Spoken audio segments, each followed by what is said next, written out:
Bismillahirrahmanirrahim. Al-Fatihah. Dari sementara mana sallallahu man khinatina fi nadim wa amalna fi amalihim wa khalaqna fi akhlaqihim wa ulumna fi ulumihim thumma la rasulullah Muhammad bin Abdullah wa ala alihi wa sahbihi man waratha man rasulullah bin Isa wa isana rasulullah al-adam al-fikr maqaddam Muhammad bin Abdullah bin Ali ba'ala wa sallam shaykh darman sagaw jami' waladi wa usulim wa furim al-mudasi min al-mujma'in tamar rasul al-hadam maqam jadri salam ala bi abdullah min marashad wa waladi mati wa bakar bisan wal bisan makhasa wa usulim wa furim tamar bisan salam ala من الرجم سنتنا على بيع علوي ثم الشيخ سعيد بعشن ثم الشيخ عبد الله بن عبد الرحمن بفضل وسلم وفرين جميع الأرواح الأولياء وأشهد وسلم في هذا البلد خاصة أن الله يغفر لهم ويرحمهم ويدرجات من الجنة وينفعنا بأسرار من وارهم وعلومهم ونفعنا في الدين والدنيا والآخرة وأن الله يفتح علينا ولكم فتح العارفين ويفقهنا في الدين وعلم التأويل ويهدينا إلى سبيل الله هدينا ولكم صالحة جامعة شاملة في خيرات الدنيا والآخرة وإلى حضرة النبي محمد صلى الله عليه وسلم. الفاتحة. أعوذ بالله من الشيطان الرجيم. بسم الله الرحمن الرحيم.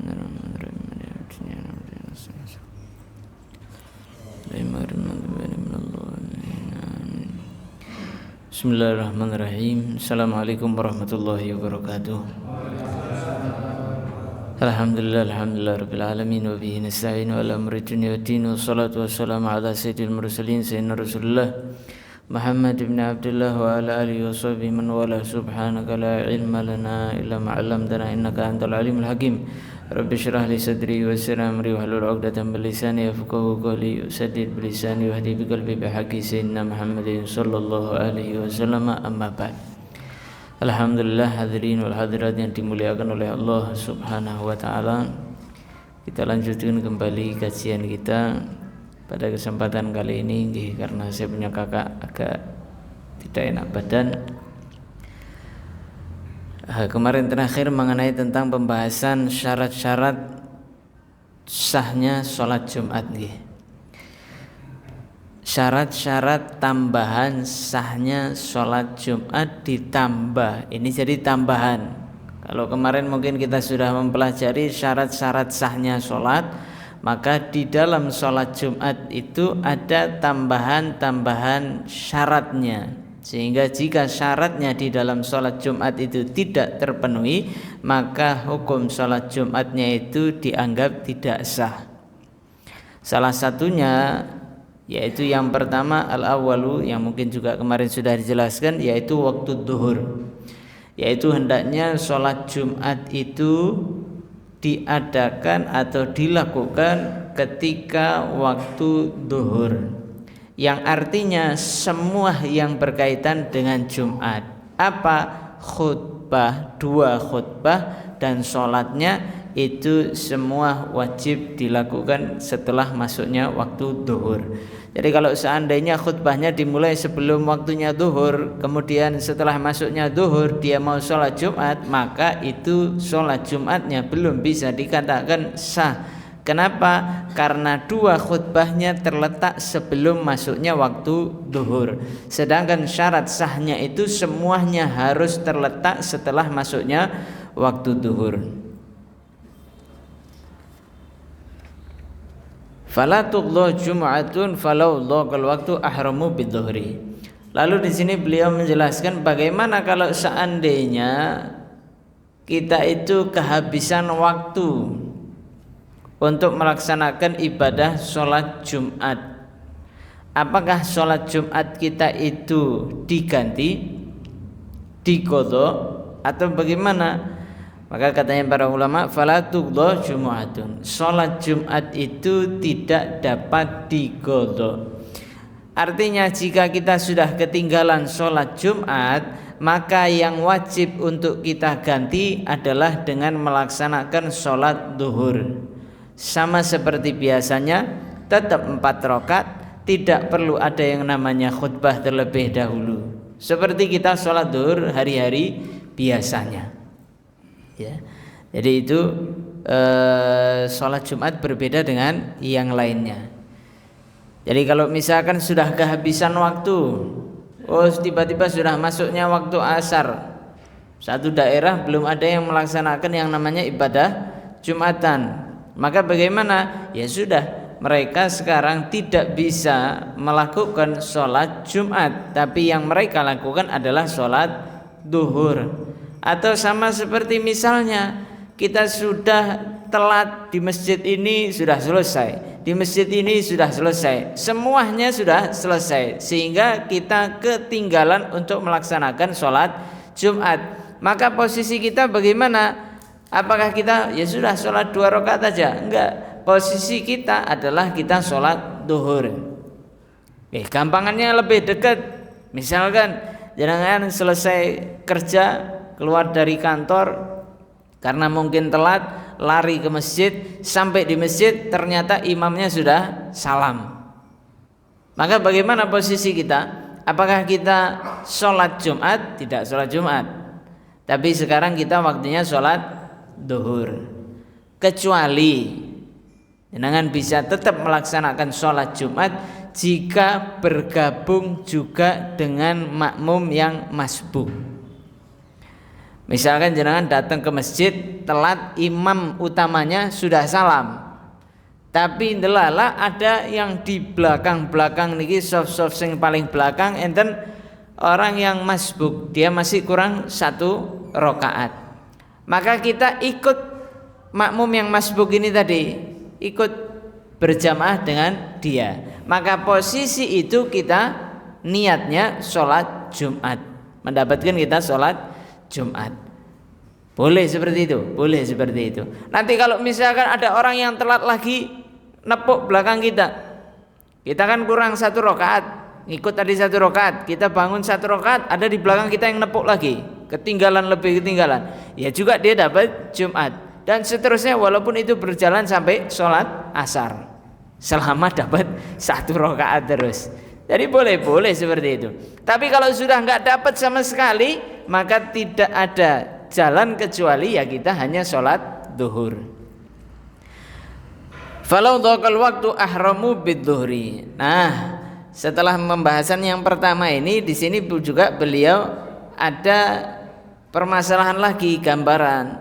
Bagaimana nih kalau seandainya kita punya waktu ini mepet, waktu untuk melaksanakan sholat Jumatnya ini mepet, waktu duhurnya itu sudah mau habis.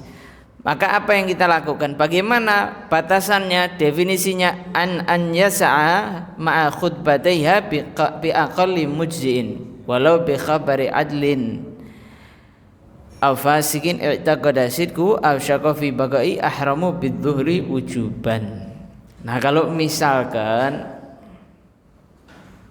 itu waktunya tidak cukup untuk melaksanakan khutbah yang cuma rukun-rukunnya tok plus sholatnya, itu nggak cukup. Jadi kita gambarkan, misalkan ini gambaran saja ya. Misalkan khutbah itu rukun-rukunnya mengambil waktu hanya 5 menit, rukun-rukunnya tok. Sholat Jumatnya itu mengambil waktu 5 menit. Sedangkan sekarang berarti butuh waktu 10 menit untuk melaksanakan sholat Jumat dan 2 khutbah. Nah, karena waktunya sudah mepet, waktunya tinggal 5 menit.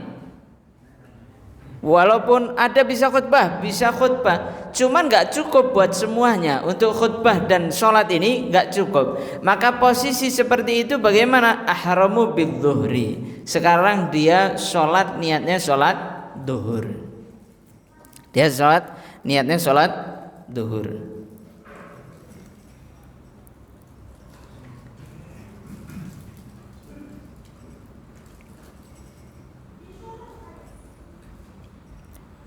Tapi kalau seandainya pertengahan sholat keluar waktunya, lagi sholat Jumat ini, piye gambarannya, pokoknya Jumatnya di daerah tersebut lagi mundur.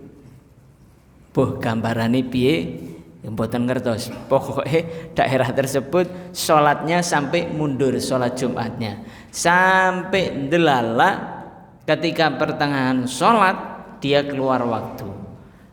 Apa yang harus dilakukan oleh mereka? Yang harus dilakukan oleh mereka adalah melanjutkannya sebagai sholat duhur karena waktunya sudah habis. Walaupun tadi niatnya itu niat sholat Jumat. Makanya disebutkan di dalam sebuah kaidahnya nawa wala sholla wala nawa. Niat sholat tapi sebetulnya dia enggak sholat, tidak niat sholat tapi dia sholat. Dia niatnya sholat Jumat tapi enggak sholat Jumat, dia enggak niat sholat duhur tapi dia sholat duhur. Itulah gambarannya ketika posisi kita sudah keluar waktunya di saat kita sudah di dalam sholat. Jadi yang pertama syaratnya harus dilakukan semuanya di dalam waktu duhur. Syarat yang kedua antuqama fi khittati baladin aw qaryatin. Hendaknya sholat Jumat itu didirikan di dalam batasan kotanya atau desanya. Jadi di pekarangan masyarakat, ya, di daerah orang-orang yang di situ tinggal. Oh, ini batasannya mana? Batasannya misalkan Solo. Ya sudah, didirikannya itu masih di dalam batasan Solo, bukan diadakannya di luar sini. Karena sholat Jumat itu diadakan di kotanya, sekalipun itu tidak harus di masjid. Oh, ini enggak ada masjidnya, adanya lapangan, adanya gor, adanya gedung, ya, maka dilaksanakannya boleh di situ. Sehingga sholat Jumat itu tidak wajib ada di masjid, tapi dia harus ada di dalam kotanya atau di dalam desanya, batasannya. Ya, jangan semua orang yang di kota di sini dia sholatnya di mana, ngadakannya semua di luar kotanya, di luar daerahnya. Maka bagaimana? Ya tidak sah ini. Tapi itu sudah jarang terjadi karena semuanya mesti golek yang paling cedek. Gitu. Cari yang paling dekat daripada daerahnya. Itu syarat yang kedua. Jadi tidak harus ini ada yang mengerjakannya di luar masjid maka tidak sah, enggak. Karena sholat dimanapun itu boleh-boleh saja. Bagaimana bisa sholat Jumat itu dikatakan di luar masjid tidak sah? Sedangkan Nabi Shallallahu Alaihi Wasallam itu diberikan oleh Allah Subhanahu Wa Taala wa ju'ilatil ardu tahura, dan dijadikan oleh Allah Subhanahu Wa Taala kepada aku, diberikan keistimewaan aku oleh Allah Subhanahu Wa Taala, bumi ini semuanya suci, yang mana dimanapun kita berada, kita mau beribadah kepada Allah diperbolehkan, sehingga tidak khusus untuk di masjid.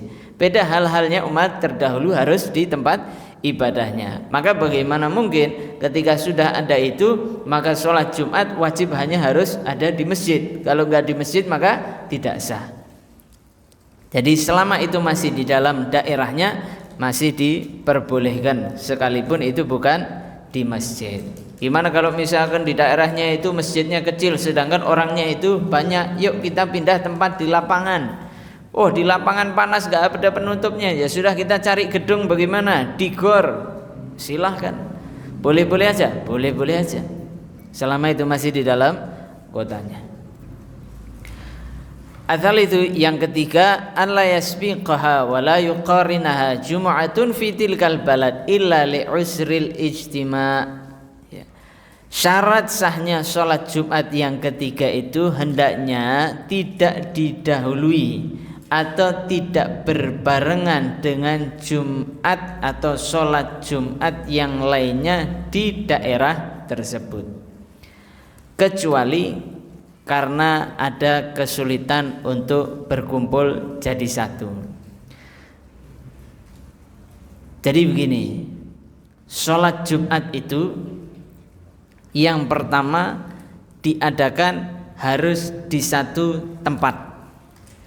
Dalam satu daerah itu hanya didirikan hanya satu. Boleh didirikan yang lainnya jika di situ ada udzur. Salah satu udzur yang disebutkan di sini adalah sulitnya untuk berkumpul menjadi satu. Artinya di situ ada kesulitan. Contoh misalkan kotanya besar, kita diadakan di tengah-tengah, atau misalkan agak ke timur, nanti orang yang ada di barat kalau mau jalan ke sana itu sangat jauh, mungkin akan kesulitan. Begitu juga yang lainnya, itu bisa menjadi solusi yang artinya dia boleh membuka Jumatan di tempat yang lain. Yang kedua, misalkan karena sudah semakin banyaknya penduduk, kalau diadakan semuanya dikumpulkan, satu Solo semua ngumpul di satu tempat, repot apa mboten? Repot. Sulit atau enggak? Sulit. Maka di sini agar supaya kita tahu bahwasanya agama itu tidak menyulitkan, tapi memberikan solusi. Solusinya boleh untuk membuka Jumatan yang lainnya lagi, yang sekiranya ini cukup untuk menjadi 2 Jumat, ya sudah buat 2 Jumat. Enggak cukup 2 Jumat pun masih enggak cukup, 2 tempat maksudnya, 2 tempat masih enggak cukup, ya sudah kita bikin bagi jadi 3 tempat. 3 tempat cukup. Kalau 3 tempat cukup nih, ya sudah. Maka kalau misalkan ada yang menambah yang keempat, maka itu tidak diperbolehkan. Jadi sesuai dengan kebutuhannya.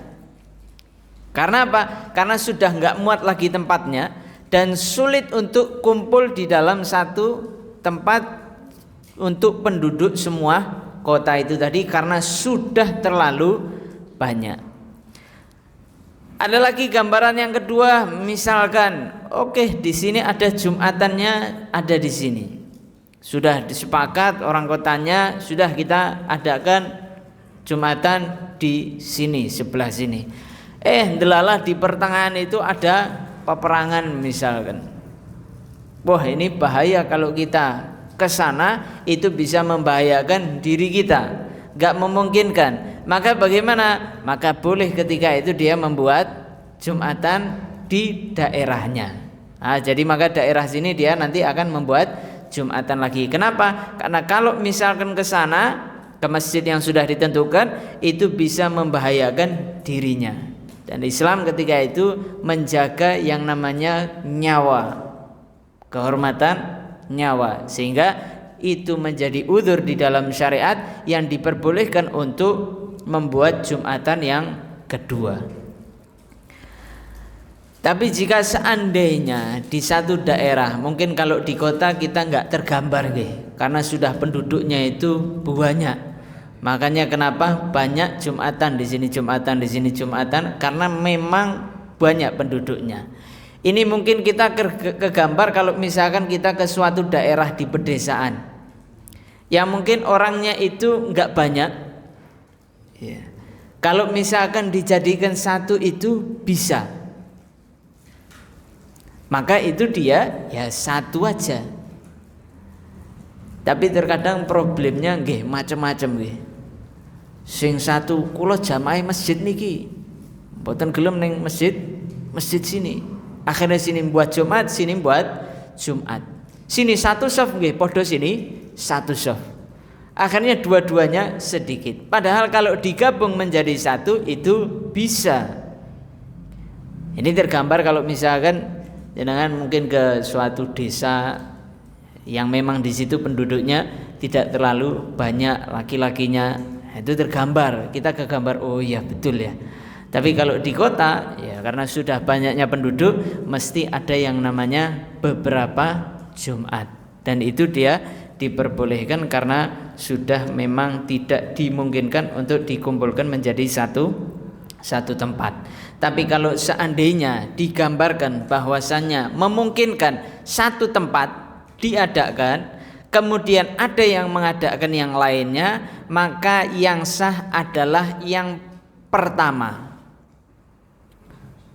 Masjid A sama Masjid B.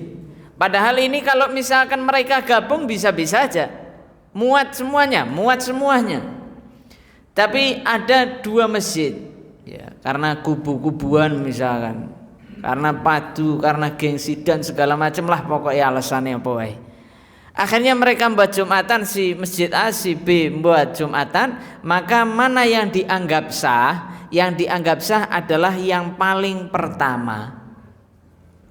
Yang paling pertama itu patokannya apa? Yang paling pertama kali mengucapkan Allahu Akbar. Yang pertama kali siapa yang nyebutkan, maka itu yang sholat Jumatnya yang pertama. Yang kedua tidak sah. Kalau memang itu tergambar seperti itu di suatu daerah. Lah nek misalkan dua-duanya bareng, podo-podo Allahu Akbar nggih bareng. Maka bagaimana para ulama menjelaskan nggih dua-duanya nggih batal sholat Jumatnya. Maka apa yang dilakukan? Sholat duhur bareng-bareng.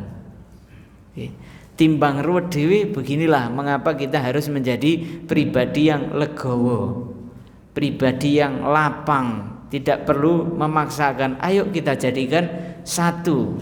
Wong toh ini cuman satu minggu sekali, kadang nggih padu. Selain Jumat nggih monggo masjid sini boleh, masjid sini boleh. Tapi ketika Jumatan ya kita satu. Selama memang itu tempatnya bisa dijadikan satu. Kalau tidak bisa, seperti yang tadi sudah dijelaskan. Itu syarat yang ketiga nggih. Syarat yang keempat ar-rabiu al-jama'atu. Syarat sahnya sholat Jumat itu adalah dilakukan secara berjamaah. Jadi kalau misalkan kita itu sholat sendiri tidak bisa. Dan syarat berjamaah itu cukup kita mendapati 1 rakaat sempurna dengan imam. Jadi selesai sujud yang kedua, bangun, kemudian kita mau niat mufaraqah, boleh? Boleh. Gambarannya misalkan jenengan lagi sholat Jumat, rakaat pertama kok ndelala mules, sakit perut luar biasa. Bangun dari sujud yang kedua bersama imam, masuk ke rakaat kedua, ini saya kalau ngikuti imam bisa brojol.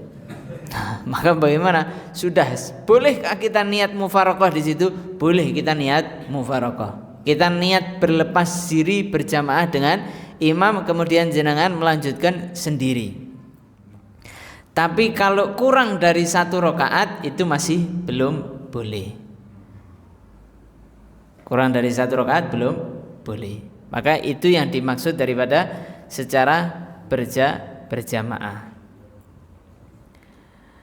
Jadi kalau misalkan gambarannya seperti itu, atau misalkan delala imamnya itu batal, tapi kita sudah dapat 1 rakaat dengan imam, ya kita tetap sholat Jumat, berarti kita cuma tinggal nambah 1 rakaat.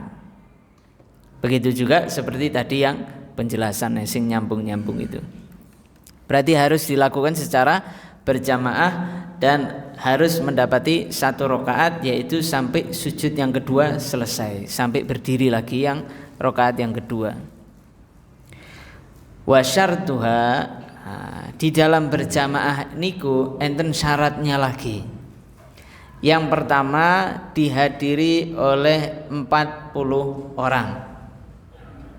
Niki kita di dalam madhabnya Al-Imam Asy-Syafi'i, yang pendapat yang paling terkuat itu dilakukan sebanyak 40 orang, hitungannya plus imam. Hitungannya plus imam. Dan siapa-siapa saja nanti yang masuk kategori perhitungan itu ada sekitar 6 golongan yang insya Allah akan kita jelaskan. Jadi yang pertama 40 orang. 40 itu berarti makmumnya 39, imamnya 1, berarti 40. Nah, itu paling minimalnya, syaratnya. Kalau di kota mungkin sudah jarang ya seperti ini. Kadang repot soalnya kalau pas 40 delala sing 1 batal, nah repot. Walaupun di dalam pendapat yang lain ada yang mengatakan kurang daripada itu. Yang kedua syaratnya yaitu musliman, jelas wong muslim. Itu. Kalau wong non muslim dia mikut-mikut mendengarkan khutbah, mikut-mikut salat nggih mboten dihitung kan ngoten. Kemudian zakaron, laki-laki. Berarti perempuan tidak dihitung dari yang 40 tadi. Bukan berarti dia nggak boleh. Boleh kalau misalkan perempuan mau hadir sholat Jumat boleh. Ketika dia selesai sholat Jumat, apakah wajib baginya itu untuk sholat zuhur? Tidak, selesai sudah kewajibannya, gugur. Tapi apakah mereka ini terhitung dari yang 40 ini? Tidak terhitung. Karena yang dihitung itu adalah laki-laki. Yang ketiga syaratnya dari 40 ini adalah mukallafan, baligh akil. Berarti anak-anak kecil yang belum baligh ataupun orang gila itu tidak termasuk daripada yang 40 ini. Hurron, syaratnya juga adalah orang yang merdeka. Berarti kalau misalkan budak, nah, kalau zaman sekarang ya nggak ada. Kalau zaman dulu mungkin masih ada. Kalau misalkan kita gambarkan imamnya merdeka tapi semuanya yang hadir itu budak semuanya, maka bagaimana? Ya tidak sah menurutnya mazhabnya Imam Asy-Syafi'i. Mutawattinan la yad'anu illa lihajatin. Syarat daripada 40 ini yang dihitung sebagai 40 orang ini adalah orang yang mustautin. Mustautin itu orang yang memang menetap di situ. Sudah, walaupun aslinya bukan situ, tapi ketika dia sudah pindah situ, dia tidak ada niatan balik lagi untuk ke daerah asalnya. Maka itu dia disebutnya mustautin. Tapi kalau seandainya dia itu di situ ada niatan untuk kembali lagi ke daerah asalnya, maka itu dia tidak dianggap mustautin, tapi dianggapnya mukim. Seperti misalkan orang yang bekerja di satu daerah, dia cuman bekerja, pekerjanya sudah puluhan tahun. Iya, saya sudah puluhan tahun, cuman saya niatnya bakal kembali ke daerah saya. Karena di sini saya hanya cuman menjalankan pekerjaan saya. Saya nggak mau menetap di sini. Nah, maka orang yang seperti ini masuk kategorinya mukim, tidak masuk ke dalam 40 hitungan 40 orang ini. Jadi yang dihitung adalah mustautin, orang yang memang tinggal di situ. Bedanya apa? Mustautin itu dia tidak keluar dari tempatnya itu kecuali memang ada keperluan aja. Misalkan dia mau jalan-jalan, misalkan dia silaturahmi, atau misalkan ada pekerjaan keluar kota sebentar, nanti dia kembali lagi. Sudah di sini, itu namanya mustautin. Dia nggak ingin kemana-mana lagi kecuali kalau memang ada keperluan. Tapi kalau misalkan mukim, contohnya mukim siapa? Orang pelajar itu dia mukim. Nah, kalau misalkan ada yang dari luar kota Solo, dari Jogja, dari Semarang, itu dia dianggapnya mukim. Walaupun dia tahunan ada di Solo, tapi dia tidak dianggap menjadi mustautin. Jadi kalau misalkan satu masjid ini semua pelajarnya orang luar kota semuanya untuk sholat Jumat, maka masih belum cukup. Harus kita mencari orang-orang yang betul memang ada di situ atau asli situ. Fa inna qasu fi sholati batalat. Kalau misalkan kurang daripada 40, maka itu sholatnya tidak sah. Sholat Jumatnya itu tidak sah. Wa sharat duhran. Maka itu jadinya menjadi sholat duhur nantinya. Ada sebagian ulama yang menjelaskan sholat sekarang jangan boten apa-apa sholat Jumat, tapi setelah itu sholat duhur.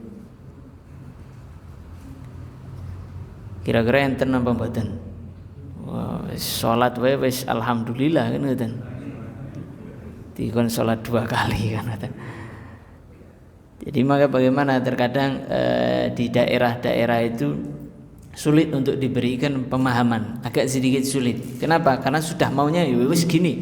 Iki masjidku ya wis masjidku. Salat Jumat ya ning kene. Mboten sah gabung-gabung. Nah, niki agak repot. Maka ya sudah, kalau orang-orang yang seperti ini atau orang-orang awam yang di pedesaan yang dia memang belum tahu, maka masuk di dalam kategori mungkin pendapat-pendapat yang lainnya yang mengatakan sholat Jumat itu tidak harus 40 orang.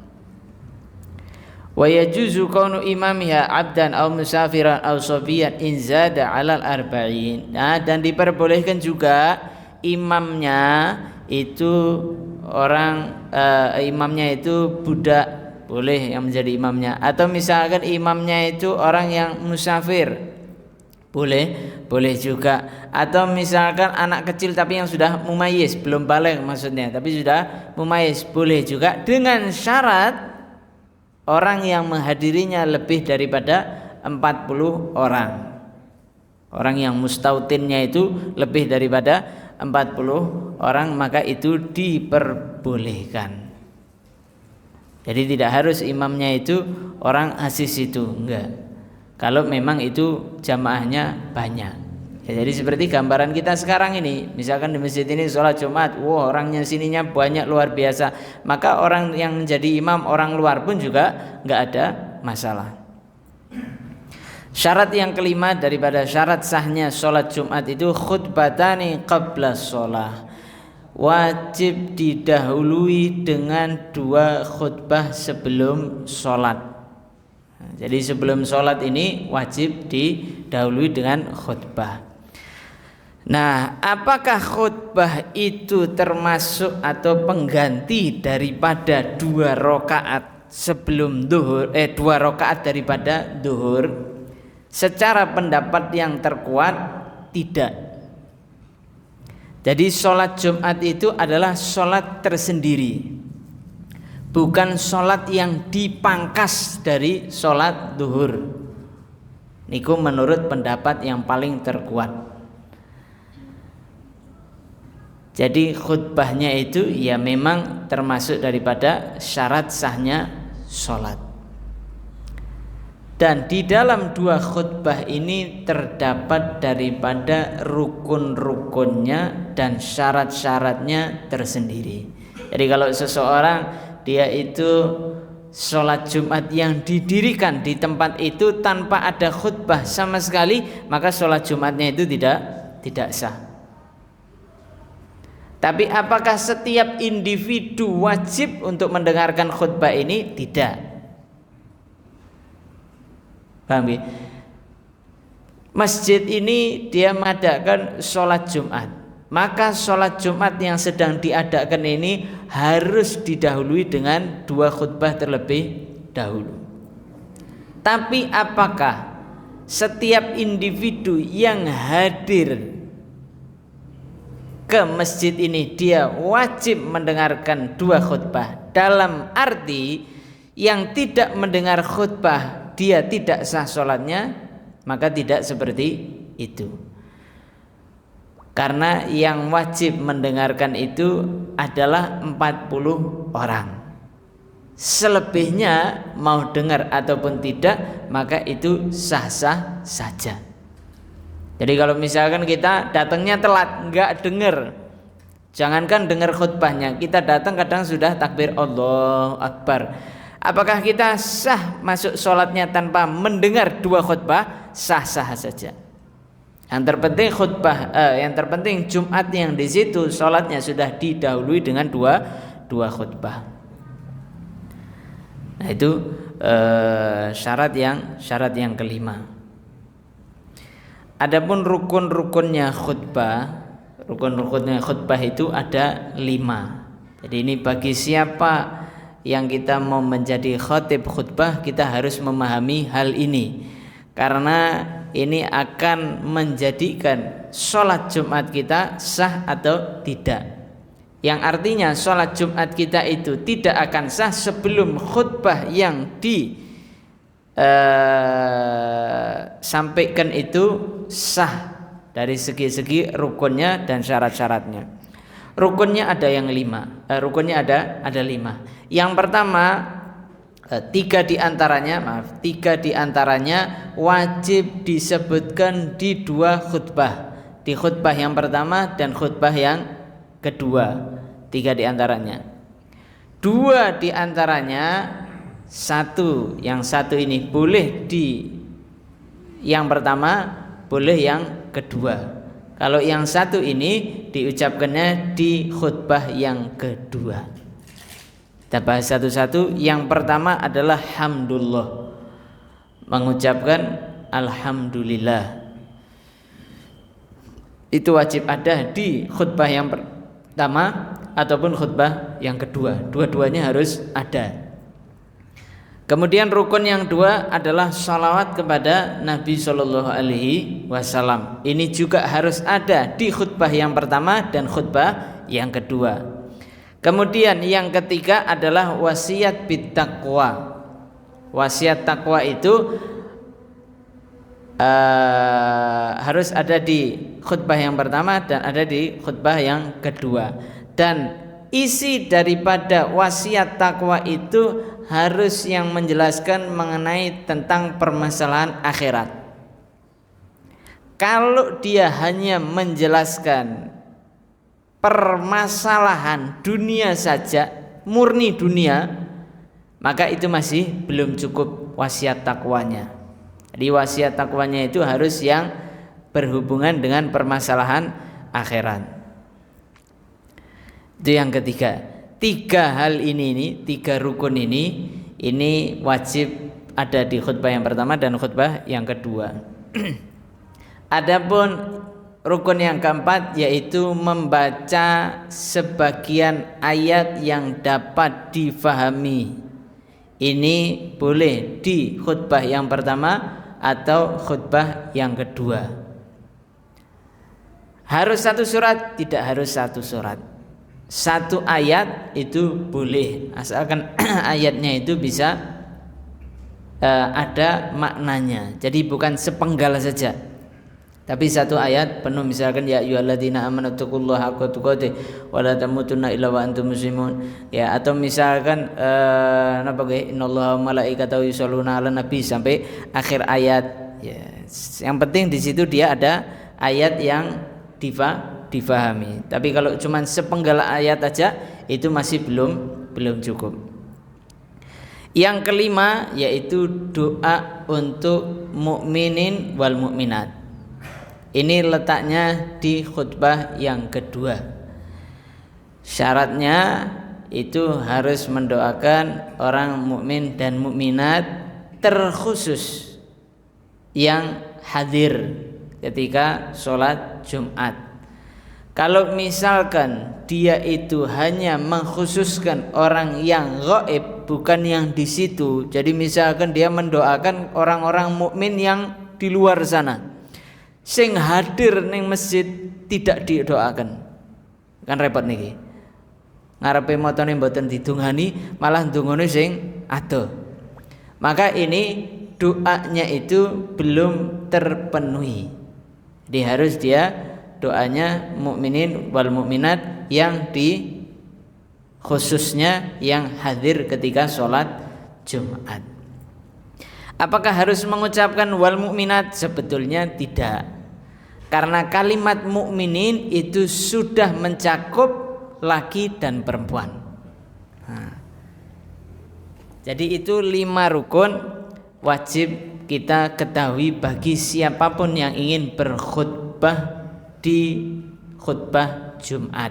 Rukunnya harus diperhatikan. Ini adalah rukunnya khutbah Jumat. Nah, sebelum kita masuk ke dalam rukun-rukunnya, seperti yang tadi saya mau jelaskan bahwasanya di dalam sholat Jumat itu ada 6 golongan. Golongan yang pertama, orang yang dia itu wajib baginya dan terhitung dari 40 dan sah sholatnya. Siapa? Yaitu orang-orang yang memenuhi syarat-syarat wajibnya sholat Jumat, yang terpenuhi semua syaratnya. Golongan yang kedua, dia tidak wajib, dia tidak terhitung dari 40 orang, tapi sholat Jumatnya sah. Siapa dia? Dia adalah orang-orang musafir atau perempuan atau anak kecil atau budak. Itu mereka nggak wajib dan nggak terhitung dari 40. Tapi kalau mereka sholat, maka sholatnya sah, tidak perlu lagi sholat duhur. Yang ketiga, wa man la talzamuhu wa tan'aqidu bihi wa man lahu udhrun kamaridin. Dia tidak wajib dan dia termasuk daripada yang 40 itu, dan sholatnya pun sah tapi nggak wajib. Siapa? Orang yang sakit. Orang sakit, apakah dia wajib sholat Jumat? Nggak wajib sholat Jumat. Tapi andainya dia memaksakan diri untuk melaksanakan sholat Jumat, maka dia terhitung daripada yang 40 orang itu jika memang dia mustautin dan sholat Jumatnya itu sah. Golongan yang keempat, waman talzamu wala tasihhu minhu. Dia wajib baginya tapi sholatnya tidak sah. Siapa mereka? Orang-orang murtad. Orang-orang murtad itu dia wajib, dalam arti apa? Wajib baginya untuk kembali ke dalam Islam lalu kemudian melaksanakan ibadah sholat Jumat. Tapi dia itu sholatnya tidak sah. Orang murtad sholatnya sah? Nggak sah. Maka baginya terkena kewajiban. Kalau misalkan dia ninggalkan itu akan terkena dosa yang nanti dia akan diadab oleh Allah Subhanahu wa taala tambahan meninggalkan Jumatan tersebut. Yang kelima, wa man la talzamuhu wa la tasihhu minhu wa la tan'aqidu bihi. Enggak wajib baginya, enggak sah salatnya, juga enggak terhitung daripada 40 orang itu. Siapa? Orang kafir. Orang non muslim asli, bukan murtad. Memang wis bawaan pabriknya dia non muslim.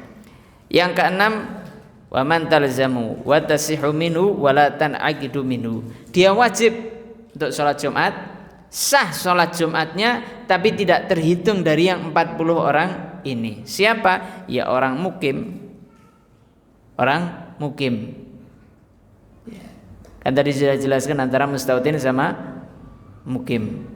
Yang terhitung dari 40 hanya mustautin. Orang yang mukim itu tidak termasuk daripada 40. Seperti musafir, pelajar, perantauan, ya orang-orang yang kerja dan semacamnya, itu mereka masuk kategorinya wajib sholat Jumat dan sah sholat Jumatnya, tapi dia tidak termasuk daripada 40 yang disyaratkan di dalam sholat Jumat. Inilah 6 golongan jenis orang-orang yang menghadiri sholat Jumat atau di dalam sholat Jumat. Dan insya Allah akan kita lanjutkan kembali mengenai tentang syarat-syaratnya khutbah. Syarat-syaratnya 2 khutbah itu ada, sehingga kita tahu betul caranya khutbah Jumat itu berbeda dengan khutbah-khutbah yang lainnya karena berkaitan dengan sholatnya. Kalau khutbahnya sudah tidak sah, maka bagaimana sholatnya itu akan sah. Jadi syarat sahnya sholat Jumat itu harus didahului 2 khutbah, dan khutbahnya itu harus sah terlebih dahulu, baru sholatnya itu bisa sah. Oke. Wallahu ta'ala alam bisa. Mungkin ada pertanyaan, monggo.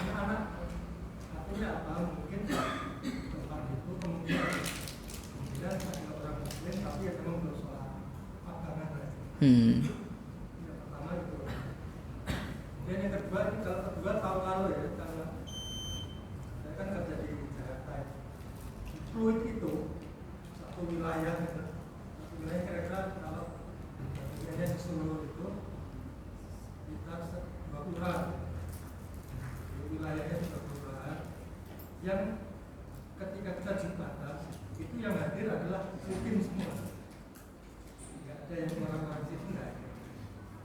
Kita mengadakannya di mall, di lantai atas, itu yang hadir adalah Orang yang perantauan. Ya, perantauan semuanya.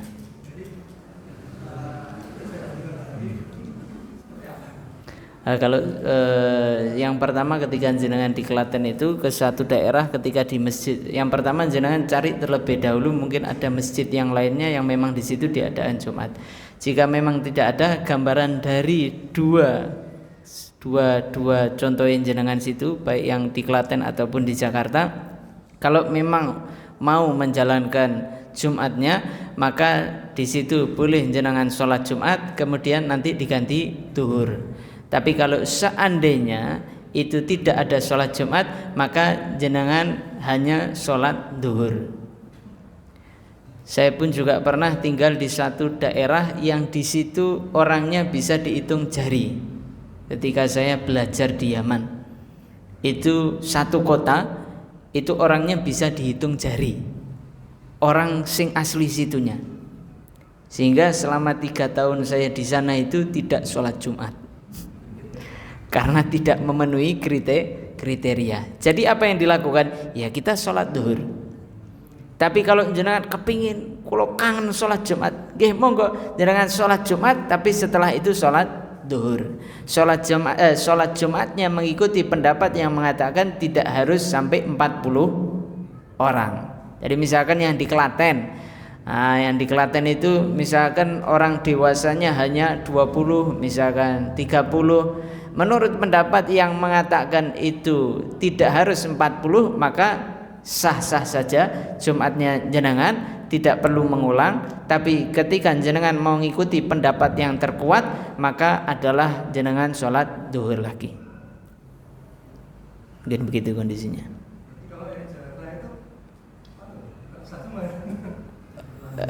Dia harus sholat duhur lagi. Sebetulnya nggak wajib bagi mereka untuk mengadakan Jumat.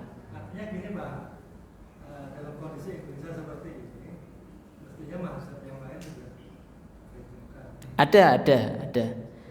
Mungkin kalau misalkan ada pendapat madhab yang lainnya yang mengatakan itu sah, seperti tadi kondisinya jenengan di Klaten itu kurang dari 40, apakah kita langsung mengatakan tidak sah sama sekali, batal sholatnya? Enggak. Kan tadi saya katakan menurut pendapat yang mengatakan boleh kurang dari 40, maka sholatnya jenengan itu sah dan tidak perlu mengulangi Jumatnya lagi.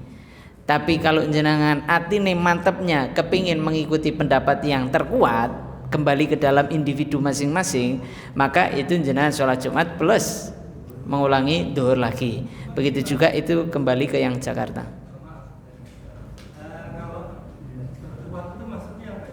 Pendapat terkuat di dalam madhabnya Imam Syafi'i.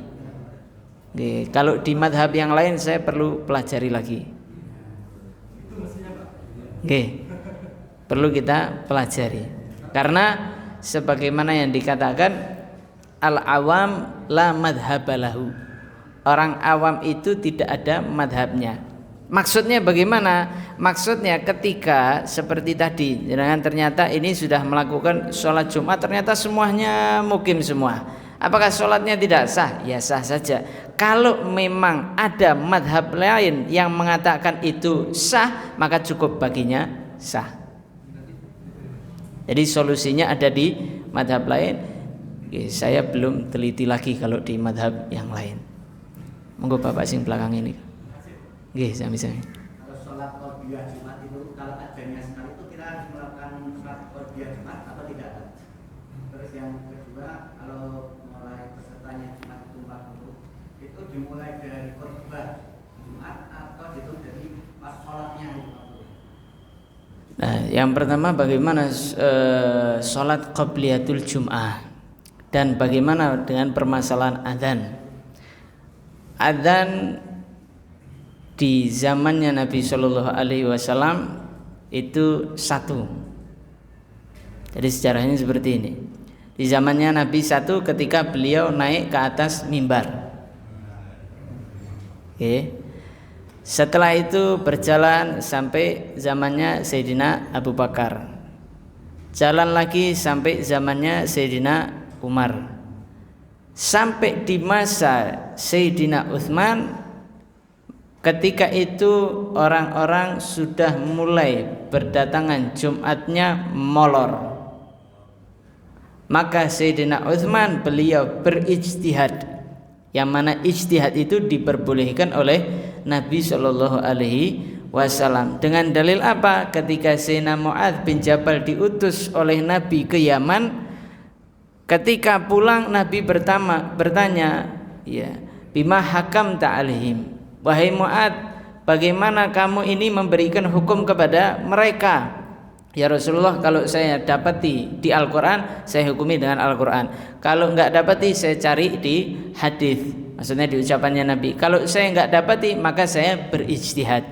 Maka ketika itu Nabi SAW memuji beliau atau menguatkan beliau, sehingga di dalam hadisnya Nabi itu mengatakan, siapa orang yang berijtihad dan benar, maka dia dapat pahalanya 2, dan kalau dia salah dapat pahalanya 1. Nabi tidak mengatakan dapat dosa, tapi kedua-duanya mendapatkan pahala. Kalau yang tepat dia dapat 2, kalau yang kurang tepat maka dia dapat 1. Maka ketika di zaman Sayyidina Utsman ngelihat orang-orang sudah mulai molor datang sholat Jumatnya, masih di tokonya, masih ngedoli. Nah, ini Sayyidina Utsman ketika itu beliau menjadi seorang khalifahnya, memikirkan umat ini bagaimana caranya jangan sampai ketinggalan daripada sholat Jumatnya, jangan sampai dia molor sholat Jumatnya, jangan sampai ketinggalan khutbahnya. Saking sayangnya Sayyidina Utsman kepada umatnya Nabi, akhirnya beliau berijtihad, yaitu adanya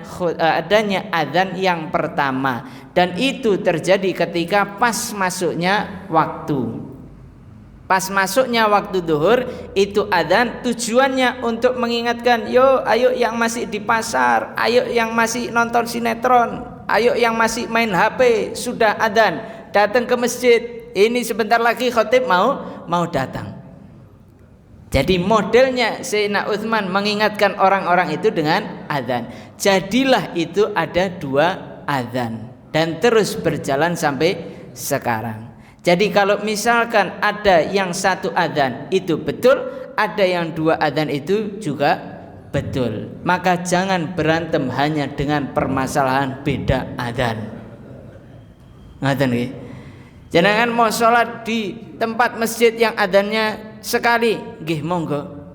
Mau sholat yang di masjidnya adzannya 2 kali, nggih monggo. Karena saya khutbah di kedua-duanya. Sholat di masjid, khutbah yang adzannya cuma sekali, dan juga khutbah di tempat di masjid yang adzannya juga 2 kali. Jadi saya mboten milih-milih. Kenapa? Ngerti ilmu nih. Nek ngerti ilmu nih niku mboten berantem. Oke. Jadi itulah tujuannya. Sayyidina Utsman itu seperti itu. Jadi jangan dikatakan misalkan ada yang berpemahaman bahwasanya itu bid'ah, dosa, tidak boleh. Bagaimana Sayyidina Utsman Ibnu Affan itu bisa melakukan hal tersebut? Kan beliau itu berijtihad. Ijtihadnya beliau sesuai dengan kaedah-kaedahnya. Dan itu termasuk daripada hal yang baik, karena mengingatkan orang-orang agar supaya tidak tertinggal khutbahnya. Yang kedua mengenai tentang permasalahan qobliyah. Qobliyah Jumat itu masuknya ketika masuknya waktu duhur, sebelum khotib naik ke mimbar. Ketika khotib sudah naik ke mimbar, maka selesai, tidak boleh kita sholat qobliyah, karena sekarang kita diminta untuk mendengarkan khotib khutbah. Jadi kapan waktu qobliyah itu? Ya ketika masuknya waktu duhur. Jadi misalkan jenengan di masjid yang cuman adzannya cuman 1 kali, ketika khotibnya itu naik baru di situ adzan. Setelah adzan kan langsung mulai khutbah. Kapan sholat qobliyahnya kita? Ketika masuknya waktu duhur.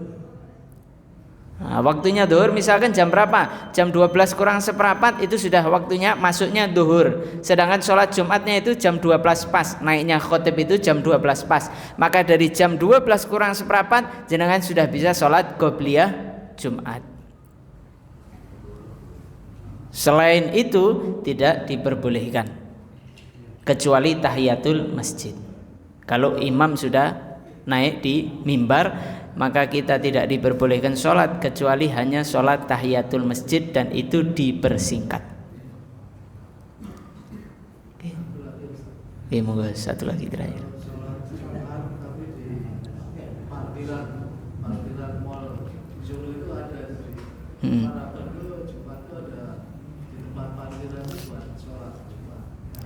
Boleh, asalkan sholat Jumat tidak harus di masjid, ya boleh dilakukan dimanapun itu ada, asalkan kriterianya terpenuhi, orang-orangnya terpenuhi, mustautinnya terpenuhi, kemudian ada khutbahnya. Kayak misalkan di mal-mal ada yang masjid, itu kan kebanyakan juga biasanya ya orang-orang Solo juga atau orang-orang sekitarnya yang hadir ke mal itu juga, maka boleh dia diadakan di situ. Ya, jadi itu mungkin pembahasan ini. Moga. Di Jakarta pengalaman saya itu satu gedung itu kan tinggi ya. Itu pegawainya itu kebanyakan luar Jakarta. Terus istilahnya di tempat parkiran juga ada. Oke, tidak apa-apa. Sama seperti tadi pertanyaannya bapaknya itu yang pertama. Banyak yang mukim maksudnya. Monggo terakhir itu masnya.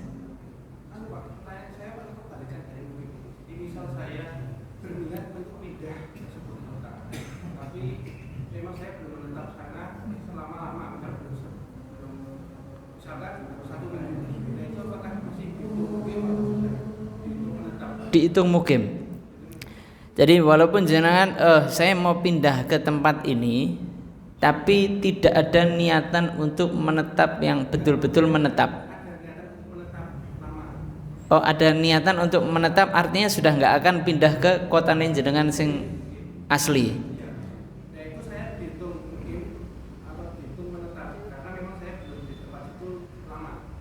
Sudah dihitung mustautin jenengan. Selama jenengan begitu pindah niatnya sudah mau di sini dan tidak akan kembali lagi ke kota asalnya jenengan, itu jenengan sudah masuk kategori mustautin, masuk udah 40 itu, walaupun jenengan baru menempati sebentar di situ, tapi niatan jenengan memang sudah nggak mau keluar dari situ lagi.